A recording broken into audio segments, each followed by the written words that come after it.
Nice, I just watched another Batman movie and I hope I can find a good figure for a good price, so relatively cheap.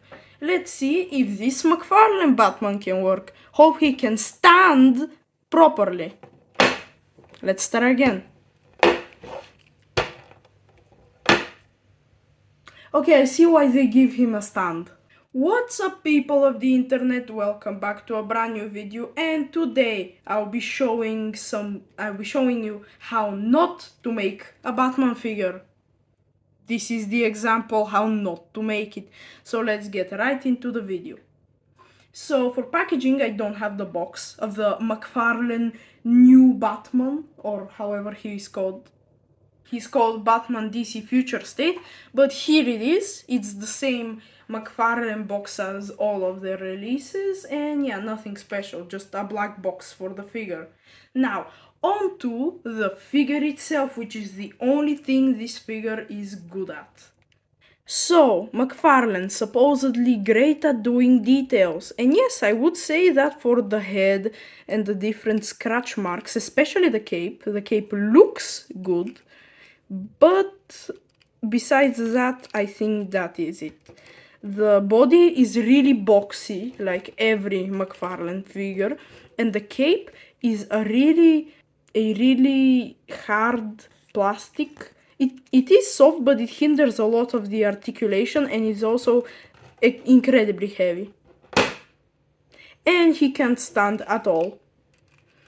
And besides that, everything else looks actually pretty good. The weathering and the scratches on the boots and the different marks on the cape are pretty good, which is congratulations, Mcfarlane, you did something good. Now, on to accessories. So, for accessories, I actually hit a jackpot with this figure because this one actually comes with something. Reverse Red Death. Yeah, I will do a review of him someday. The viewers of my channel may know him as your average $20 scam. Now, for the accessories, he comes with a pair of fists, also a pair of grabby hands. Let me just focus. Yeah, a pair of grabby hands. And what do these grabby hands grab? A singular golden batarang. And that's it. The only thing else he comes with is the standard Mcfarlane stand, which I lost, and this card, which is pretty stupid, because we need more stuff. We need more stuff to accompany the premium articulation, I hope. They're boasting on the box how they have 22 points, so it better be good. Now, on to articulation. So, for the head, by the way, what I'm going to show you is modded. I used an X-Acto knife. So, he looks... Okay, let me just... So, yeah, as you can see, this is where I cut. So, the head can go back more. But this is how it usually looks. So, he looks up this much normally. This is when I modded it, and this is how much he looks down, which is pretty good. Some pretty good side to side tilt and swivel. Arms go all the way around, go up. You have to put the shoulder pads above the cape, and they go up this much. They give you the illusion of butterfly joints with this ring, but you wanna know how much these arms go in? Yeah, that's it. At least when Marvel Legends don't have butterfly joints, they don't wanna try to deceive you that they have, and they actually do put butterfly joints on their newer figures. The Batman also has this bicep swivel, which would have been nice on the legs. He also has a really tight double jointed elbows, and actually a really good wrist hinge. And wait, did I say really good? No, he has a wrist hinge, which is like the import wrist hinge, which is a good idea, but terrible execution because of the weird glove he has. it's almost impossible to either put the hands on or turn them around. So yeah, not good. Now for the waist. I expect great waist movement. This is modded. This is how much he goes back. Yeah, he goes back incredible amount. But to the front. And he also has like a waist joint here, which is supposed to help him go to the front. Nothing.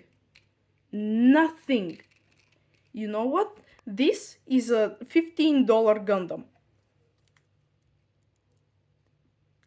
This is how you do an ab crunch. Actually going forward. He goes back a great amount and forward. And you know what the weird thing is? The bottom part is not even that much of a ball joint. It's a peg. Okay, no, actually there is a ball joint here. But still, you're supposed to have the same system. How does this $10 figure that the person who buys build has more up crunch than your Batman, which is twice the price? This is awful. And also, the legs, I think they tried to replicate the Gundam thing because they have the same universal joint. He does the splits really well. He kicks forward. He doesn't kick backward. Here is the great thigh swivel. You can see it, right? No, there isn't a thigh swivel. Again, Gundam has a thigh swivel. He does the splits great with the same joint. Kicks really far forward. Look at that kick. If there wasn't that skirt, he would kick even more. And also, thigh swivel. The knees are incredibly tight. And they don't even work that well. And the knee bend isn't even that good. The ankles are atrocious. Barely any swivel. The rocking, this is the most it goes down. Yeah. And the only thing good about this is the toe joint, which doesn't save it at all when your figure can't do a proper ab crunch. How am I expected to pull anything off with this figure when it can barely do an ab crunch? This is awful. Now, on to size comparison. So, here is the figure next to the Gundam. Here is him next to an actual good $20 line Marvel Legends. Okay, not good, but better than this. And for anyone that's saying they come with barely any accessories, look at the recent releases and say that to me with a straight face. Mcfarlane come with even less accessories. And also, here is him next to the Royal Subjects Michelangelo. Wait, I'm stopping the size comparison for a second because Mcfarlane, how does a Teenage Mutant Ninja Turtle do a better ab crunch than your Batman? A turtle figure with something obstructing it from the front and from the back.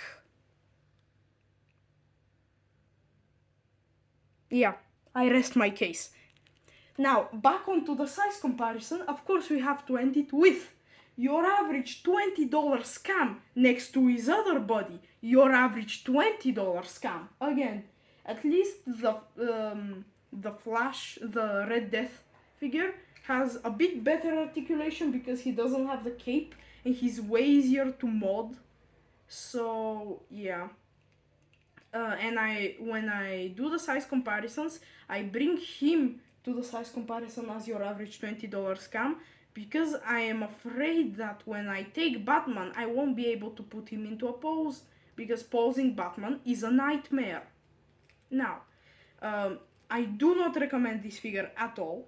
If you're looking for a cheap Batman, I'd recommend the DC Essentials. I don't know a lot about it, but it looks relatively good compared to this abomination. It has it looks like it has a Marvel Legends up crunch.